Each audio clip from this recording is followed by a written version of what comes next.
ആന്ധ്ര ഒഡീഷ തീരത്തിന് സമീപം ബംഗാൾ ഉൾക്കടലിൽ രൂപപ്പെട്ട ന്യൂനമർദ്ദം ഛത്തീസ്ഗഡിന് മുകളിൽ ചക്രവാത ചുഴിയായി ശക്തി കുറഞ്ഞു. കേരളത്തിൽ അടുത്ത 7 ദിവസം മഴയ്ക്ക് സാധ്യത. വരും മണിക്കൂറിൽ കേരളത്തിലെ തിരുവനന്തപുരം, കൊല്ലം, പത്തനംതിട്ട, ആലപ്പുഴ, കോട്ടയം, ഇടുക്കി, എറണാകുളം, തൃശൂർ, കോഴിക്കോട്, കണ്ണൂർ, കാസർഗോഡ് ജില്ലകളിലെ ഒറ്റപ്പെട്ടയിടങ്ങളിൽ മഴയ്ക്ക് സാധ്യത. വരുന്ന ഞായറാഴ്ച എറണാകുളം, തൃശൂർ, കോഴിക്കോട്, വയനാട്, കണ്ണൂർ ജില്ലകളിൽ കാലാവസ്ഥാ വകുപ്പ് യെല്ലോ അലർട്ട് പ്രഖ്യാപിച്ചു. വരുന്ന ഞായർ, തിങ്കൾ ദിവസങ്ങളിൽ കേരളത്തിലെ ഒറ്റപ്പെട്ടയിടങ്ങളിൽ ഇടിമിന്നലോടുകൂടിയ ശക്തമായ മഴയ്ക്കും മണിക്കൂറിൽ 40 കിലോമീറ്റർ വരെ വേഗതയിൽ കാറ്റിന് സാധ്യതയുണ്ടെന്നും കാലാവസ്ഥാ റിപ്പോർട്ട്.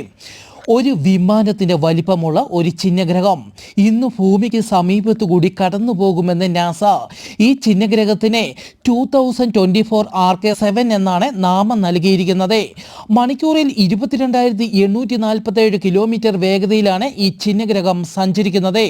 ഈ ചിഹ്നഗ്രഹം ഭൂമിയുമായി കൂട്ടിയിടിക്കാൻ സാധ്യതയില്ലെന്നും ഇതിനെ നിരീക്ഷിച്ചു വരികയാണെന്നും നാസ അറിയിച്ചു.